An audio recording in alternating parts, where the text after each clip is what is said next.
Amahoro y'Imana abane namwe inshuti bakundwa mwashimiye gukurikirana ibiganiro bica hano kumbonesha kure yanyu ya BTV. Numanya mwiza kugira tubashikirize amakuru mu Kirundi, amakuru duhera ku ngingo nkuru ziyagize.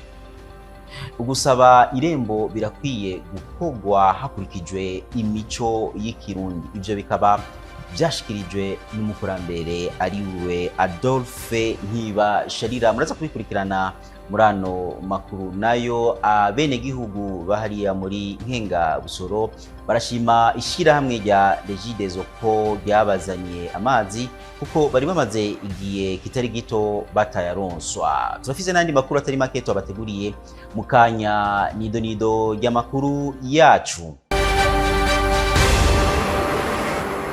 Tongeye kubaramusa tubahani ikaze kugira mukurikirane idonido ry'amakuru yacu mu Kirundi. Nabibamenyesheje mu ntangamarara yuko umugenzo wo gusaba irembo urakwiye gukogwa hakurikijwe imico y'Ikirundi. Ivyo bikaba byashikirijwe na Adolphe Ntibasharira asanzwe ari umwe mu bakurambere bakurikirana hafi imico n'imigenzo y'Ikirundi. Reka tumukurikire.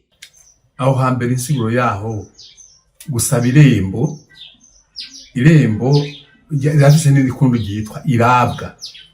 Ahantu rero hari umwana w'umwigeme, harabigeme baraharaba cane, bonge bavuga bati ntawe ukebera hadakeka, aho ukeka ikintu urahakebera ujo haraba.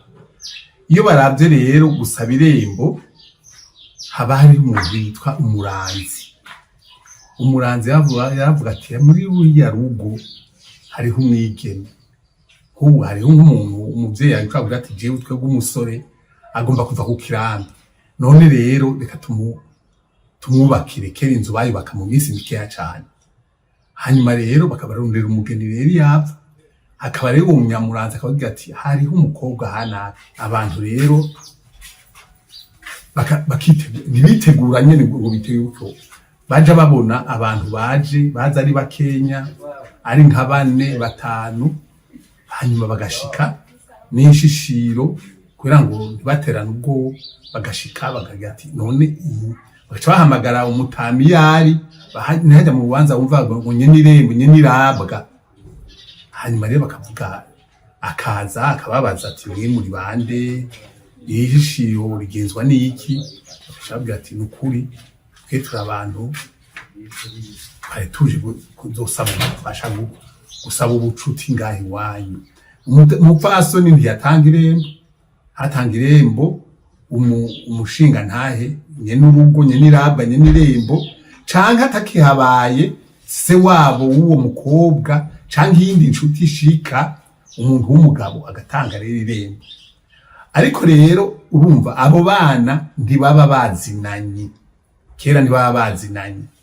Uwo muhungu n'umunsi wo kuja gusasigwa ibirago ntiyagenda, ntibanamumenya, ntibabonana. Ariko ubu rero irembo mu bintu vy'ubu n'abana baba bamaze kubonana ubwa mbere, bakikundanira, bagaheza rero bakavugana ati rero tuze tubibwira abavyeyi. Umva kera abavyeyi nibo babimenye ubwa mbere, ariko ubu abana nibo bashimana bagaheza bakabibwira abavyeyi. Umunsi rero wo kugira ngo abavyeyi babonane nivyo bita gusaba irembo.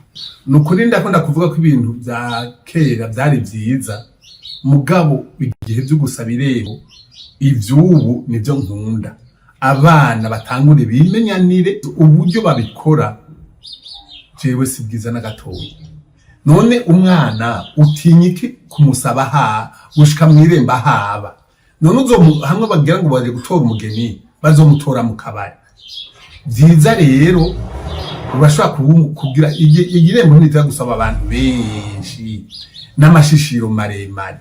Aho uba ni ukwiriye gusabirwa irembo, ari habi ari heza, ari ahatunze ari hakene, bakabona uwo mwana ahavuye. Abene gihugu bo muri Nkenga Busoro barashima ishirahamwe rya Regideso kubona risigaye ryarabazanye amazi kuko mu gihe kitari gito bari bamaze batayaronswa. Alain Loris Ndongozi.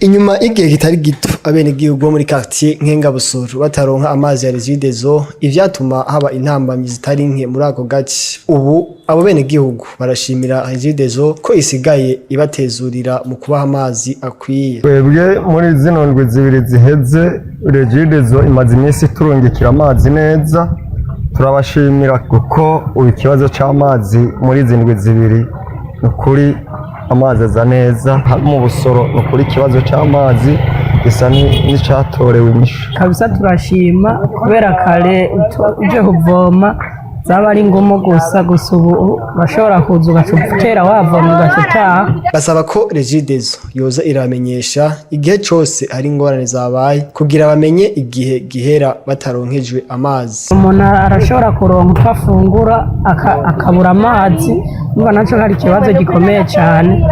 Dusaba ko nyine vyokwama nk'uko nyine barimo baritanga baje imbere kugira ngo nyine tuze turaronka amazi umwanya tuyashakiye. Ico twasaba Regideso nuko yo twitaho nimba ari ikintu coba giciye kifari mu byuma bakoresha bakabimenyesha. Aho mu Busoro iruhande y'amazi bahabwa n'ishirahamwe Regideso canke ayo bahabwa na Croix-Rouge rimwe rimwe, hari n'ayandi mazi bahabwa n'ishirahamwe Amazi Water.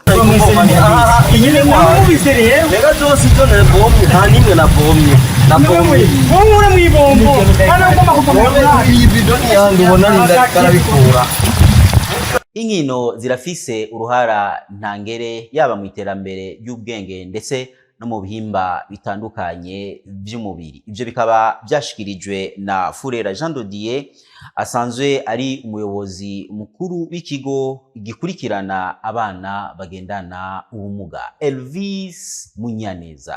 Inkino zirafise uruhara runini mu ndero y'umwana kuva kiri mu mbanyi y'umuvyeyi gushika kwije imyaka 8 avutse.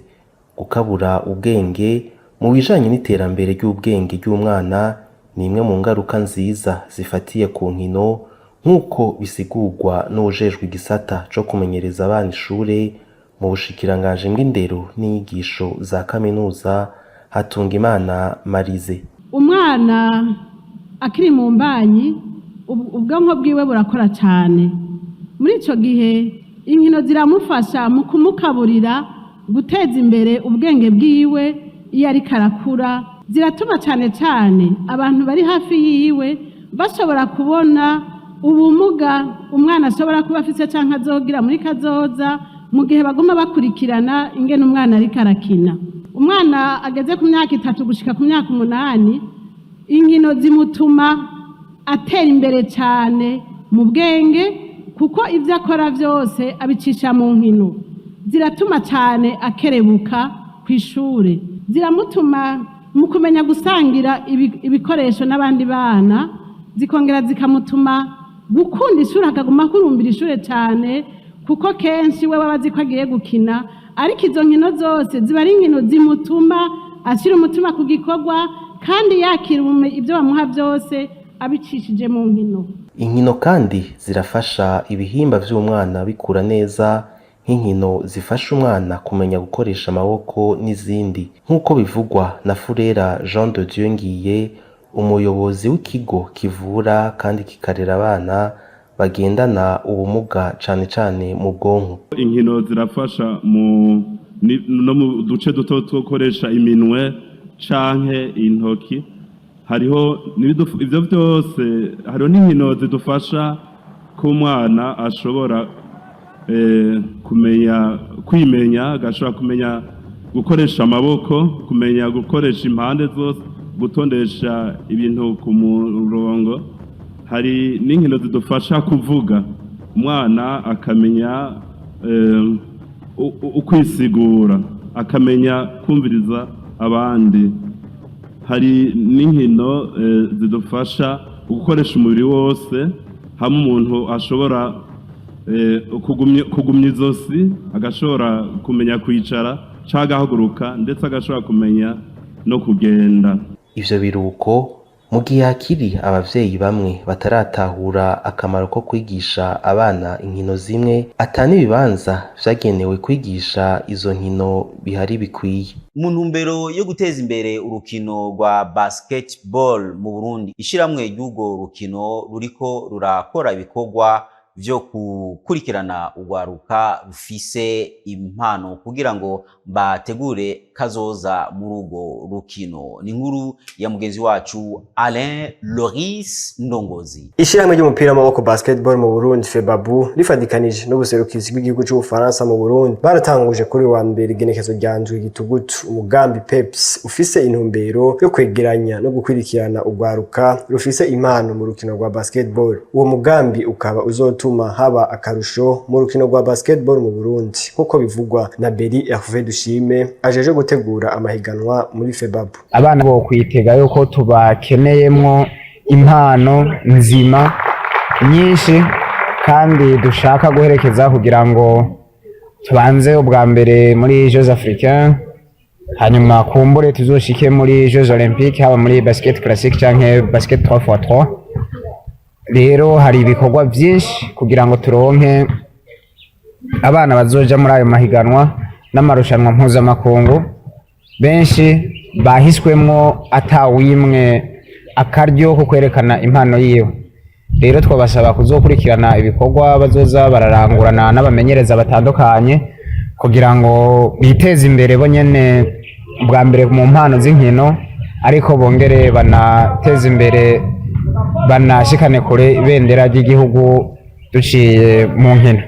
Tuboneraho no gushimira amashuri basanzwe bigako n'abavyeyi baborohereje bakabaha impusha. Nico gituma iyi kambi izoza iraba ku muhingamo kugira ngo babanze bige, kuko basketball igendana no kwiga no kuronka amanota meza. N'urwaruka rwo hagati mu gihugu ruzoshikirwa nk'uko ibandanya bivugwa na Beri Hervé. Hariho ibikorwa bitegekanije kuzorangurirwa mu ntara zo hagati mu gihugu, kandi apana intara imwe canke iyindi, ariko zose kugwaruka rw'abigeme n'imisore. Hariho amakambi y'imyimenyerezo, hakazobaho inkino, hakazobaho n'ihiganwa bitegekanywa kuzorangurwa mu mwaka wa 2025. Ubwo rwaruka ruzokurikiranwa mu kiringo cy'iminsi 10, iminsi 5 ya mbere ku bahungu, 5 ya nyuma ku bigeme.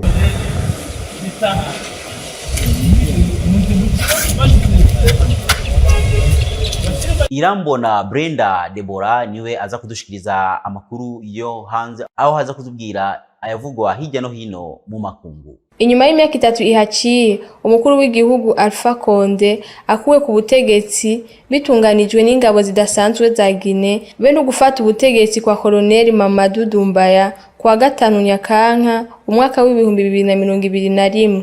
Ugutwaza umukazo birakibonekeza no kubura ikirangamisi c'amatora muri Guinea. Ingingo yo gutanga ubutegetsi bwatowe n'abanyagihugu imbere yuko umwaka w'2024 urangira yatangajwe n'umukuru w'igihugu mu kiringo c'imfata kibanza Mamadou Doumbouya akurikije ivyavuye mu biganiro vyabaye n'ishirahamwe rya CEDEAO mu kwezi kwa gitugutu umwaka w'2022. Ariko umushikiranganje wa mbere mushasha Bauri yavuze ko ico kiringo c'imfata kibanza cyo kwigizwa imbere mu mwaka w'2025. Ikindi kintu kirangwa muri Guinea n'umutekano muke. Kuva kuwa 27 Nyakanka abategetsi b'igisirikare barahakanye amasasu yumvikanye i Conakry bavuga ko ari ibihuha. Dutandukira amakuru yacu mu gihugu ca Maldives, aho urongoye Maldives yaronkeje miliyoni 33 z'amadolari y'imfashanyo. New Delhi n'Ubushinwa bisanzwe bifasha cyane igihugu ca Maldives. Ideni rya Maldives ryo mu mezi 6 ya mbere ryagera ku miliyaridi 3.37 z'amadolari y'abanyamerika, no kuvuga ibice 45 kwijana by'umusaruro w'igihugu. Umushikiranganje wa mbere Narendra Modi yamenyesheje ko ubuhinzi buzofasha mu vy'amahera mu gihugu ca Maldives gisanzwe gifise mu vy'ubutunzi. Iyo mfashanyo igamije gufasha igihugu ca Maldives mu gutorora umuti ingorane z'ubutunzi gifise. Ubuhinzi nk'igihugu kibanyi ca Maldives gifise ikibanza gihambaye muri politike. Umushikiranganje wa mbere Narendra Modi yashimye amasezerano yo guhindura amafaranga. Aya masezerano avuga ko azokwishura ku ngorane z'amafaranga ziriko zirahungabanya igihugu ca Maldives. Imigenderanire hagati y'ubuhinzi na Maldives yari yifashe neza cyane mu mezi aheze. Ni kuri iyo nkuru ivuga amakuru yo mu makungu turangirije ko amakuru yacu twabateguriye kuri uno munsi. Nkaba ndabashimiye mwese mwashoboye kuyakurikirana. Nshimire abamenyesha makuru ba BTV bagiye hirya no hino kugira ngo bashobore kuyatorokanira, ariko kandi abari mu buhinga bw'ivyuma bakoze ibikora inka kugira ngo ano makuru ndetse n'amasanamu n'amajwi abashikire ata nkomanzi. Imana ibafashe mubandanye gukurikirana ibindi biganiro bya BTV naho gutaha.